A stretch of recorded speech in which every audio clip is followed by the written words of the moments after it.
So now, if you are still struggling with the tithe, when are you going to go to sacrificial giving?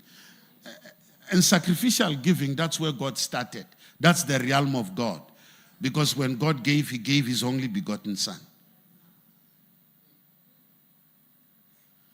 He gave sacrificially. Why am I saying this?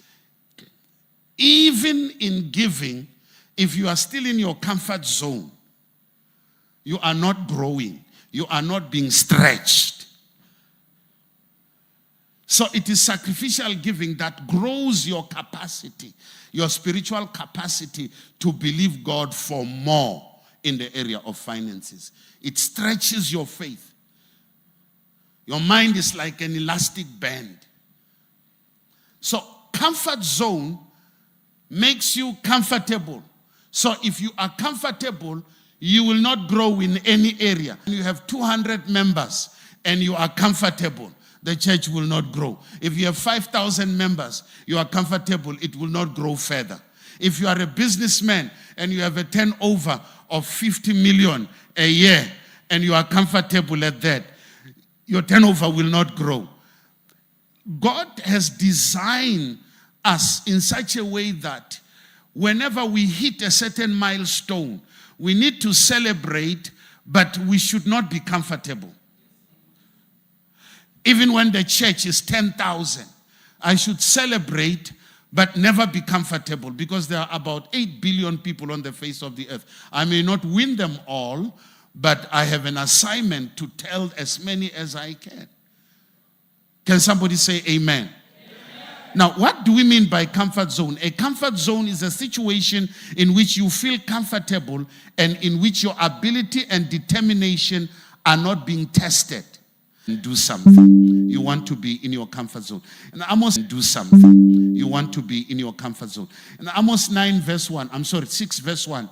It says, woe to you who are at ease in Zion and trust in Mount Samaria, notable persons in chief nation, to whom the house of Israel comes. So there is a woe to those who are at ease in a comfort zone in Zion. Our comfort zone is where we focus on our own likes and conveniences. Our comfort zone is where we fail to deny self. Our comfort zone is where we limit our commitment. So we like it in our comfort zone. We don't like to be inconvenienced. We like to be comfortable. A person who likes to be in their comfort zone cannot move forward. Therefore, a comfort zone is a barrier. You see, we can bind all the demons, but if you are in your comfort zone, you will not move forward. We're talking about moving forward and making progress. You know, Abraham moved out of his comfort zone in Genesis 12. God commanded him to leave his father's house and to go to a country he did not know. You talk about coming out of a comfort zone. And he had to leave. He left. Moses also moved out of his comfort zone in Hebrews 11:24 through to 26. By faith, Moses, when he was come to years, he refused to be called the son of Pharaoh's daughter. Treasures in Egypt, for he had respect unto the recompense of the reward. So, by faith, Moses stepped out of the comfort zone. He stepped out.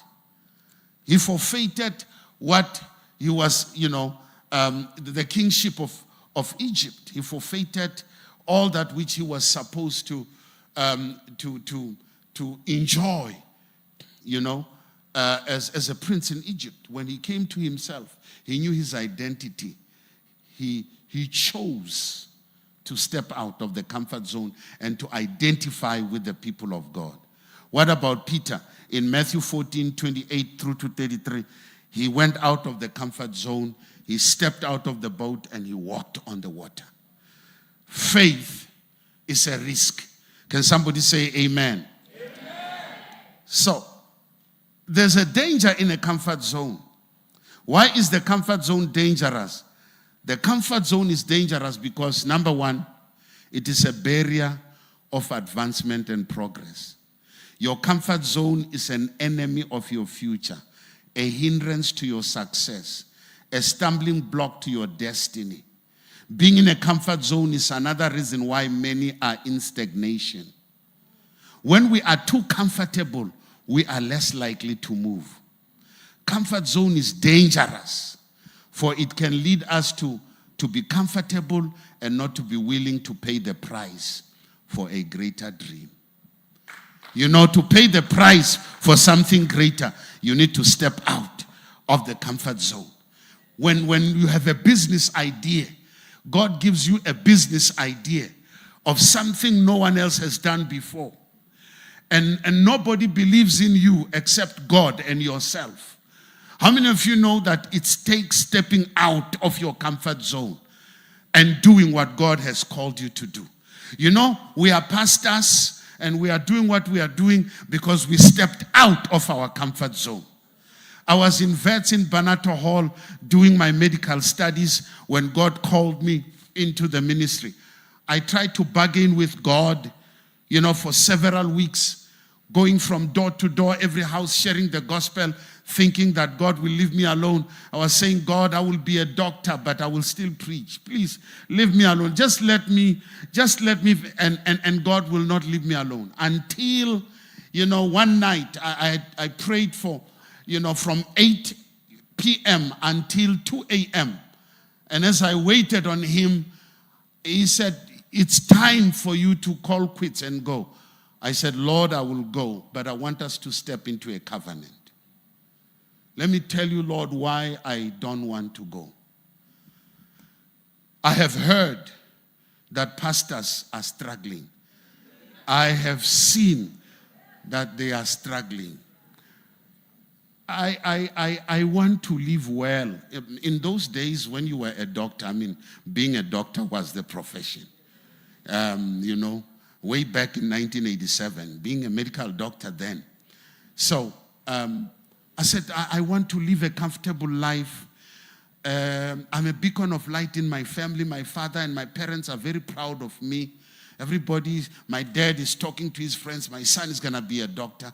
I want to be a doctor.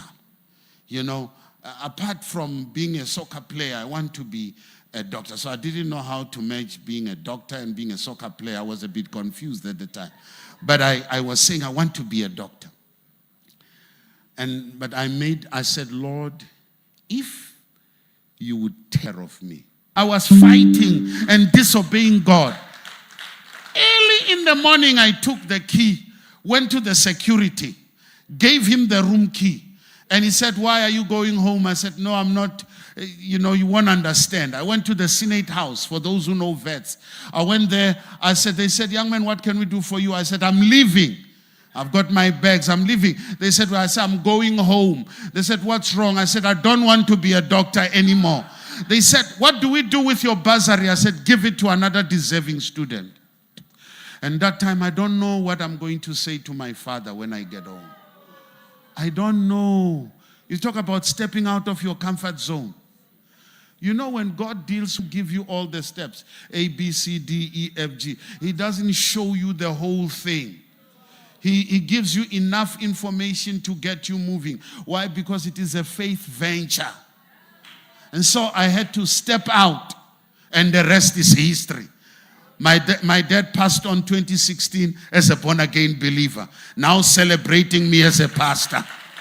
You know, when he comes to our church, he would say, yeah, you know, before he got born again, you know, he would come to church to assert his authority. This is the Ndobe. This is